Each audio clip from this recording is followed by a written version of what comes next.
Greetings and welcome to Cybersecurity Today. I'm your host, Jim Wiggins. If this is your first time tuning into our program, allow me a few moments to introduce what we're all about. So what exactly is Cybersecurity Today? Well, it's a show designed to explore the realm of computer security in an exciting and thoughtful way. Cybersecurity Today is a half-hour news broadcast utilizing a talk show format to break down the themes, topics, and current events in the cybersecurity industry. Our mission with this program is to dispel the murkiness and complexity often associated with the cybersecurity sector. For our viewers who are already active professionals in the field, this show will deliver a pulse on the current state of affairs. We feature a variety of esteemed guests to delve into topics that are important to those in the cybersecurity space. Our objective is to offer information to a diverse audience, from beginners all the way to experts and everyone in between. You're sure to gain fresh insights from today's show. All right, let's set the stage and discuss the structure of the show. This will help you understand what's in store. Today's show is divided into two parts. Our first segment, known as Cyber Bites, covers several current events unfolding today in the cybersecurity sector. Some of these stories might be familiar, while others may be entirely new to you. Then, in our second segment, we're joined by Mr. Mark Thomas, president of Escoute Consulting, and as well as an ISACA Hall of Fame inductee. He's a globally recognized authority on digital trust, governance, and cybersecurity. He'll be exploring securing trust, the foundation of digital transformation, a timely and thought-provoking discussion on how trust has emerged as the cornerstone of innovation, resilience, and long-term success in today's digital era. Okay, let's get into the Cyber Bites segment and talk about what's going on today in the cybersecurity industry. In current news, a highly sophisticated nation-state actor breached F5 networks and exfiltrated portions of the big IP source code and undisclosed vulnerabilities, creating an elevated risk for downstream users. Following the F5 breach, security researchers found that more than 266,000 big IP appliances that are exposed to the internet without full remediation. Many are deployed in critical infrastructure and enterprise networks, which significantly elevates the risk of downstream compromise from these supply chain breaches. Organizations are advised to act swiftly to prevent attackers from gaining momentum through exposed devices. In other news, intelligence firms report a coordinated campaign exploiting Oracle EBS vulnerabilities, including CVE 2025-61882, with extortion tactics targeting non-specific industries across the globe. While claims of data theft are still being verified, the pattern shows consolidation of ransomware, data theft, and mass phishing in one vector. This event reinforces that business application vulnerabilities are strategic targets for adversaries. Those are some of the top headlines shaping the cybersecurity landscape. We're taking a quick break, but when we return, Mr. Mark Thomas, a leading authority on digital trust, governance, and cybersecurity, will join us to discuss securing trust, the foundation of digital transformation. We'll see you shortly. Losing weight's a lot harder than gaining it, but with every step, I lower my risk for type 2 diabetes and heart disease, and that makes every step very much worth the effort. Learn how you can help stop diabetes. Visit checkupamerica.org or call 1-800-DIABETES. Welcome back to Cybersecurity Today. In this next segment, we're honored to welcome Mr. Mark Thomas, a globally recognized authority on digital trust, governance, and cybersecurity, and a proud inductee into the ISACA Hall of Fame. As president of Escoute Consulting, Mark has dedicated his career to helping organizations strengthen trust, integrity, and resilience through effective governance, risk, and compliance frameworks. With decades of experience advising global enterprises and contributing to the development of ISACA's Digital Trust Ecosystem Framework, or DTF, Mark has become a leading voice on how trust serves as the cornerstone of digital transformation. Today he joins us for our segment entitled Securing Trust, The Foundation of Digital Transformation, where he'll share his expert insights on building organizational trust, aligning leadership and governance with security objectives, and fostering confidence in an increasingly connected world. Mark, welcome to the show. Thanks for having me. Appreciate it. Wish I could be there in the studios with you. Absolutely. Well, next time we'll definitely have to make sure that we'll get you in the studio. But really glad. I think this is your second time back on the show, right? Yes, sure it is. I think last time we talked about the COVID framework, if I recall. That's right. Hey, so one of the things that I wanted to talk to you about today was I wanted to talk about, obviously, the digital trust ecosystem framework. And I was wondering if you could maybe kind of level set for our audience, and we could start off with having you kind of define what digital trust is and how it's important to today's interconnected economy. Sure. Be happy to. So not surprisingly, all right, digital trust starts with this term called trust, right? Trust is having some assured reliance on character, ability, strength, or truth of something or someone. So digital trust now focuses on how trust manifests itself in digital relationships or the digital context between consumers of an organization and a provider of that service. So as we take a look at those consumers and providers, this context helps us take a look at what are those factors involved that help you as a consumer or help you as a provider of a service determine what does trust mean. It's that confidence. Now, I want to make sure that I make it very clear that it's not always about a financial transaction. It may be a non-financial transaction that could either increase or diminish digital trust between a provider and a consumer. Understood. So much of our environment is focused on cybersecurity and privacy. In your estimation, in what ways does digital trust go beyond those kind of traditional practices that we've espoused or focused on for so many decades? Sure. I had a CEO of a managed service provider. I was a CIO of this organization, and he slapped his hand on the table and he said, "Why are we having customers leave us when we're one of the most secured and compliant organizations I've ever seen in my life?" Let that sink in for a little bit, right? Because we were having customers walk away from us. Why were they walking away? They were walking away because they did not trust us.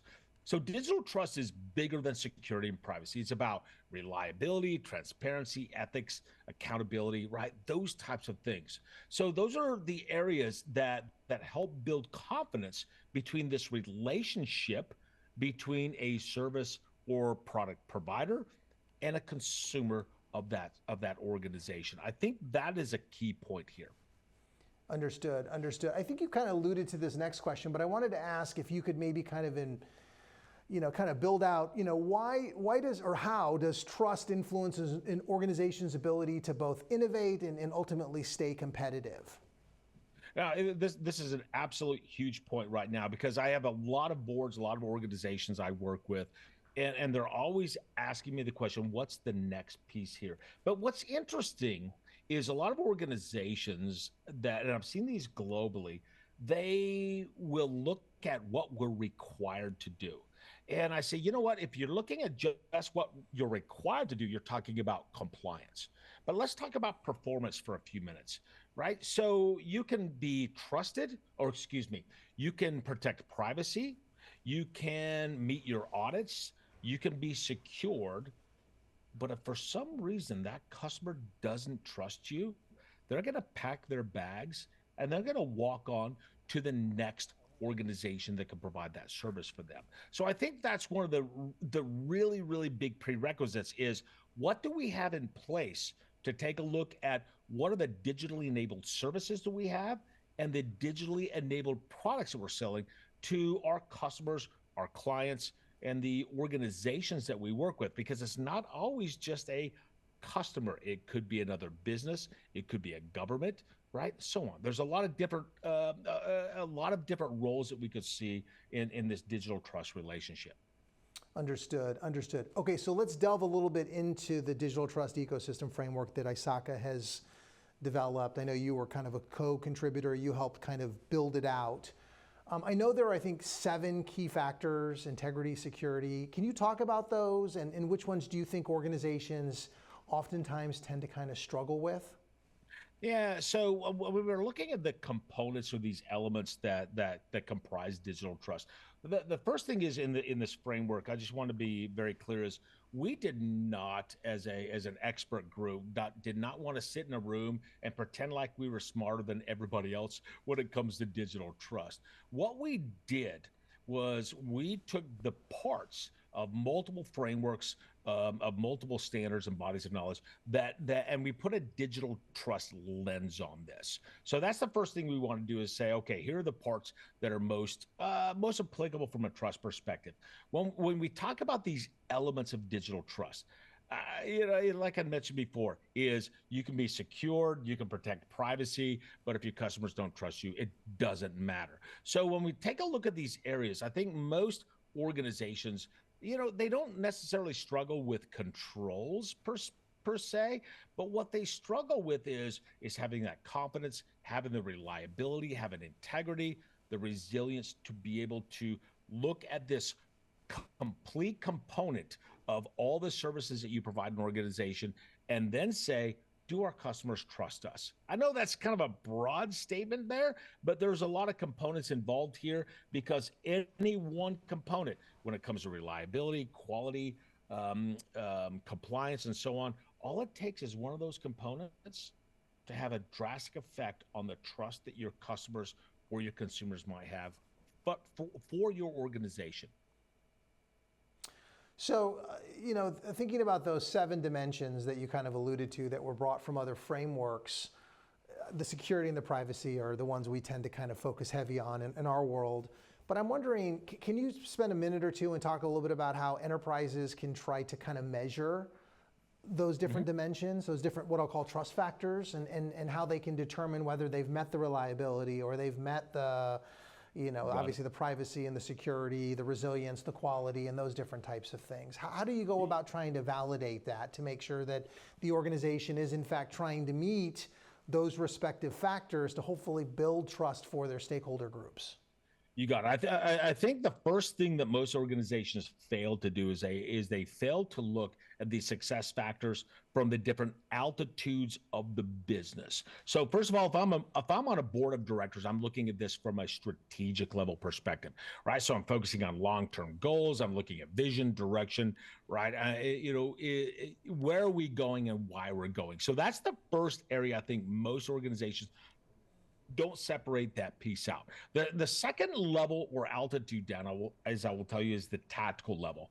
So this is where we're translating that strategic level into goals and actionable plans. And then finally, we have the third level, which is operational. And that's where we're looking at the day-to-day. I like to think about this as the street view, right? Where we have actually people conducting that work. So thinking about those 3 levels of trust, there's different things that each one of these areas is really looking at, because trust is not necessarily a byproduct. It's the result of intentional design across your goals, across these different levels, and so on. So I like to look at what are called trust catalysts. Now, these, we didn't really define these in the digital trust ecosystem framework, but these catalysts are these essential, what I would consider organizational forces that ignite, they sustain, they accelerate digital trust. And those are those factors that you and I just talked about a few minutes ago.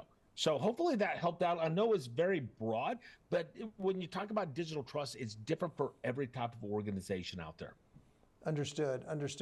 So, you talked about the board level's role from a strategic perspective. I know a lot of organizations tend to kind of use tools like GRC, governance, risk, and compliance.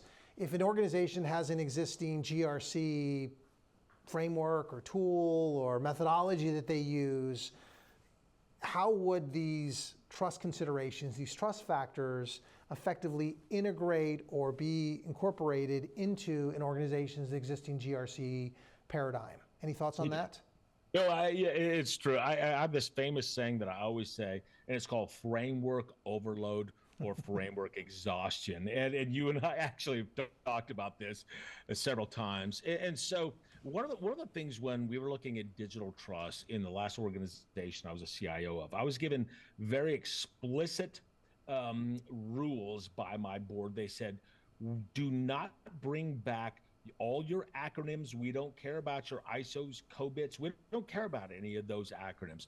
What we care about is that we have an overarching GRC system. So that's the first thing. And that's one of the things, and you mentioned the digital trust ecosystem framework. One of the things that we wanted to make sure that we did when we designed this, because as organizations, we're trying to embed trust into GRC by first treating it as a strategic outcome. That's very important that we look at these whole overall ideas of trust expectations. So trust should be a strategic objective, because remember, if your customers don't trust you, they're going to pack their bags and they're going to walk. So some of the other things to kind of think about from integrating this into your current GRC structure, I'm not necessarily saying go create a digital trust, chief digital trust officer. I'm not saying have a knee-jerk reaction and create a digital trust committee, but sometimes having that kind of recognition makes a lot of sense, especially in organizations that are concerned that they may have customers that might walk, because all it takes is one to make some customers walk in some industries. So having that cross-functional view of how you look at trust in the entire organization, I think is very important. So, Mark, you talked about the Digital Trust Committee, and that was kind of my next question. What does it look like in practice, and how does it maybe differ from a more traditional committee that we think of in the cyber or the risk, environment? Yeah, and so I kind of mentioned, I always want to be careful about creating new committees and creating new teams for a lot of things. But this digital trust committee, if you choose to do this approach, it has a lot to do with culture, organizational structures of the organization. But considering digital trust as a strategic enabler, right? This is prioritized with all of our other resource investments. Digital trust prioritizes and gives us guidance that we might not have thought about before. So it allows us now to assign accountability, right, to an existing committee, possibly. So there's a couple ideas here. One is create a brand new committee, right? Another idea is to assign some of these tasks to existing committees. If you think about the evolution of cybersecurity, we saw everybody having cybersecurity or information security committees. And I've seen a lot of organizations saying, wait a second, let's just integrate that into our current set of committees. So there's a couple of different options that you can look at there. So I would tell you that from a committee perspective, this digital trust is a business view, right? And so when we're looking at this from a business view, this is the accountability of the organization, because again, if our customers, our consumers don't trust us, they're going to walk. So kind of from a final perspective on this, you got a couple options available to you. One, create a digital trust committee, right? Number two, you can integrate digital trust into your current committee structure. Or number three, which is obviously not my recommendation, do nothing. And you wait until there's a compliance requirement for you to have one of these committees. And in that case, you may be out of business by the time you figure out you need that committee. Got it. Yeah, that makes sense. That makes sense. Hey, when I was digging through a lot of the documentation in terms of the digital trust ecosystem, I know one of the concepts that they talk about is a systems thinking approach. Can you talk about what that is and what that means in practice for organizations in terms of that are looking to build out a digital trust ecosystem framework, or at least using it in their organization? Yeah, the systems view is if you think about it, this was kind of the drive behind the whole enterprise architecture, behind configuration management. And if we think about the systems approach, which basically goes back to enterprise architecture, like I said, and the chaos theory. Right? What the chaos theory says is there's a modification or change somewhere here, and we all of a sudden have visual or visible effects way over here. And we're not sure how that happened, and we're not quite sure how that connection actually took place. So the systems thinking that we really thought through with the digital trust ecosystem framework was having this holistic perspective. We're understanding where one part of this ecosystem, right, enables an understanding of how changes, modifications might end up in other parts of the organization. So this it's very complex. It's a network of events, relationships, technologies, processes, people, culture, right? And a lot of these things can interact in really unexpected ways. So, but most importantly, I think employing this whole idea of systems thinking enables you to consider implications of your decisions and manage risks more comprehensively. And there are tools, of course, that can help you do these types of things. But I think that's the idea, that a modification or change in one part of the system, which is an ecosystem, is a system of systems, right? I think that's kind of that whole idea. And again, if you think in terms of enterprise architecture, configuration management, those types of principles, that's what we're really getting at from a systems thinking perspective. So that was where I was going to go with my next question, asking you a little bit about integration with ERM. So you've kind of addressed that. But I'm curious, though, when we do talk about the risk part of the calculus that an organization has to think about, you know, historically we've thought about risk appetite, we've thought about risk tolerance. How do those play within the digital trust ecosystem framework, and how does the organization balance with all of these interconnected processes that you're talking about, some of those more traditional kind of elements that we use within the risk management and the risk, disciplines that we have? Any thoughts on that? Yep, I get you. So if you think about the two areas that you mentioned, risk appetite and tolerance. Risk appetite says, what's the general level of risk I'm willing to accept in pursuit of my goals, where risk tolerance says, do I have a level of deviation based on certain circumstances? So balancing this idea called appetite and tolerance means being very clear in an organization about what risks I'm willing to take to innovate, and which lines I am not willing to cross. It's intentional decisions, clear accountability, listening to trust signs over time. So what is acceptable risk, right? Looks like, hey, I want to be explicit about what I'm willing to take. And we mentioned that here a few minutes ago. So when we talk about risk and impact areas, my CEO used to always ask us a couple of questions when it came to this, because he was very, very keen to risk. He would always ask, number one, if this risk happens, will we lose customers, right? Will we lose customers if this risk happens? Number two, if this risk happens, and he always said, this should be risk number one. He said, but if this risk happens, will somebody be harmed, right? Physically, emotionally, and so on, okay? His third question was, if this risk happens, will it prevent us from meeting our goals? And his fourth question was, if this risk happens, will it put us on the front page of the newspaper? Right? He was very clear about appetite and tolerance levels. He said, I'm willing to make it on the front page of the newspaper as long as it's not the front page and it's not saying we harmed somebody, right, because of certain reasons. So that kind of goes back to the core aspects of appetite and tolerance. Hopefully that answered the question for you. I'm open to jumping into that more if you need to. No, absolutely.